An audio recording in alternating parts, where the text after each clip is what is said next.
Hindi ko po alam kung ano yung nakita sa akin kasi inilihim sa akin ng pamilya ko sa pong asawa. So, dumating po yung araw ng check-up ko sa Medical City. Doon po binasa yung result ng aking biopsy na sinabi nga po na endometrial cancer stage 2. Alam po naman natin na 'pag sinabing big C, ando na po yung takot, yung parang nawawalan ka ng pag-asa. May paglihim na pag-iyak sa gabi na hindi ko puwedeng pakita sa kanya dahil, mahirap sa damdamin, sa isip at, isa na rin yung mga paraan na gagawin mo iniisip mo na. So, talagang, na-challenge ako. Ako nga po pala si Numelita Escal Fernandez, na kilala sa tawag na Mamilet. Ako po ay na-diagnose ng endometrial cancer stage 2 last 2003, September. Ako po ay naoperahan last September 2 sa Queen Mary Hospital po.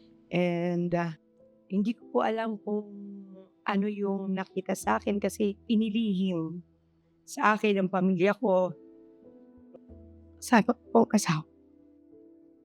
So, do'n po sa pangyayaring yun, ayaw po kasi naming mabigla siya sa kung ano man yung, resulta ang nakita nung doktor. So, nag-decide muna po ako bilang asawa na kaya ko kaagad biglayin siya na sabihin sa kanya. So, kinausap ko po muna yung aking ipag, yung aking, biyenan. Kasi emotional siya, eh, hangga't maaari, dinidibdib niya pagka nagkaroon siya ng konting problema. So, yun po yung medyo weakness niya. So, dumating po yung araw ng check-up ko sa Medical City. Doon po binasa yung result ng aking biopsy na sinabi nga po na endometrial cancer stage 2. Nung sinabi pong may cancer ako, parang gumuho po yung mundo ko. Kasi parang inisip ko, paano ang anak mo? Asawa ko, yung passion ko sa pagtuturo, lahat po parang hindi ko nga po alam kung paano ko nakalabas sa Medical City. Para po sa iisa kong anak. Kasi iisa po ang binigay sa amin at tagal po namin siyang hinintay. Natakot po ako para doon, pero baliktad po pala. Pag-uwi po namin ng bahay, ang nagbigay po sa akin ng lakas ng loob talaga yung anak ko. Nung sinabi niyang, "Mami, huwag kang umiyak. Galing, nagagamot na yan." May paglihim na pag-iyak sa gabi na hindi ko puwedeng pakita sa kanya dahil, mahirap sa damdamin, sa isip. Sabi nga ay dahil may isipin akong gano'n naapektuhan ang aking katawan. So, nakalbo ako, hindi ako nakapag-focus sa trabaho ko. Ako rin po no'n na nakakita ng paggising niya yung hair ay nasa pillow. Unti-unti po siya talaga na nagba-vanish hanggang totally, even a single strand, nawala po talaga siya. As in bald po talaga, nakikita po sila dito, talagang as in wala. Pero before po ako maoperahan, hindi ko po alam kung bakit bina-browse ko po 'tong ozone sa FB. Yun po pala may purpose sa akin ang Oso. Ah, Siguro po sinasabi nila na, "Ito anak, yung para sa'yo. Ito yung magbibigay ng panibagong buhay sa iyo." So ginawa po ng asawa ko, tumawag po sa Ozone. Kasi ayoko po ng chemo, ayoko po ng actually ang OB ko po ayaw din. Naniniwala po siya sa inyo, sa Ozone, na ito ay isang magandang treatment para sa kagaya ko.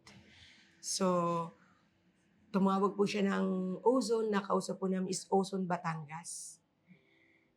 Ibinato po agad kami dito, "Sir, meron na po dito Ano, sa no, Angono."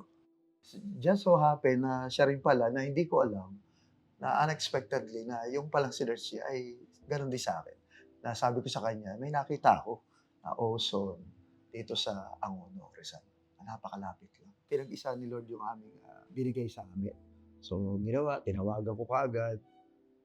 So, hindi na ako nagdalawang isip pa. Sabi ko, "Panginoon, eto na yun." Sinimulan po ako ng session dito. 1 pass, 2 times a week. For 10 session po. And it's so napakalaking miracle po sa akin kasi after 2 session lang for 1 week, 2 lang po. Dito napagtagumpayan na namin, parang higit pa sa promotion nangyari. At sabi ko nga, nung ako'y nagka-book, nasa ko sa misis ko, binibiro ko. Ako, bumabalik na yung dati ko itsura. So, nung nakita naman nila ako na ganito, bumalik. At mas gumanda pa nga ang aking katawan. Actually, napakarami pong taong nagulat nung nagka-book na siya. Sabi niya, paano? Anong nangyari? Sabi niya, wala akong ginamit, sumasama lang ako sa asawa ko. Ganun po. Kaya, talagang napakalaking tulong po nung ear insufflation. Kasi nga sabi, ear insufflation ng sakop is from here up to the head. So siguro yung mga stress na nadulot ng aking kalagayan sa kanya is napakalaking factor po doon na nangyaring alopecia sa kanya. And then sabi po ni Doktora, okay, tapusin natin hanggang ika-10 and then 2 more marker again. And then sa ika-10 session ko po, nag-vaginal insufflation po ako. Sinunod ko po lahat ng sinabi niya. Dinisiplina ko po talaga ang sarili ko sa pagkain. I make it a point na healthy po lahat. Nag-exercise ako. Talagang napakalaking bagay po ng lipid apple. Kasi kung nabigay niya po sa akin ito, gagawin niya po dito. Sa tulong po ng uso na napakalaki, nilinis niya ang buong katawan ko. Tinanggal niya lahat ng sakit. Sobrang salamat ko po sa uso kasi wala ni isang sakit, wala ni anong pain ako naramdaman. Lumabas, pumasok ako ng ozone na kondisyon na gano'n. Lumabas ako ng malusog ako. At sabi ko, sobra silang mag-alaga. Ang follow-up, ang tawag, ang kumusta. Every time nilalabas ang result, andun po sila lagi. Sa mga nanonood po, ang gusto ko lang i-share is never lose hope. Huwag po tayong mawalan ng pag-asa. Bilang mag-asawa, kagaya namin, ay kung dumadaan po kayo sa pagsubok na kagaya namin, just hold on to each other po.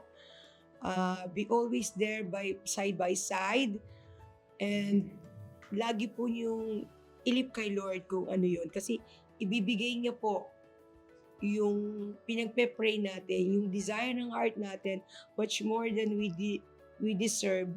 Kahit po kanino sinasabi ko, I am an ozone believer, I am an ozone user, and I will be always dito. Kahit po sinabi ng doktor na okay na ako, sabi ko hindi po. Once a month po, bumabalik pa rin po ako dito.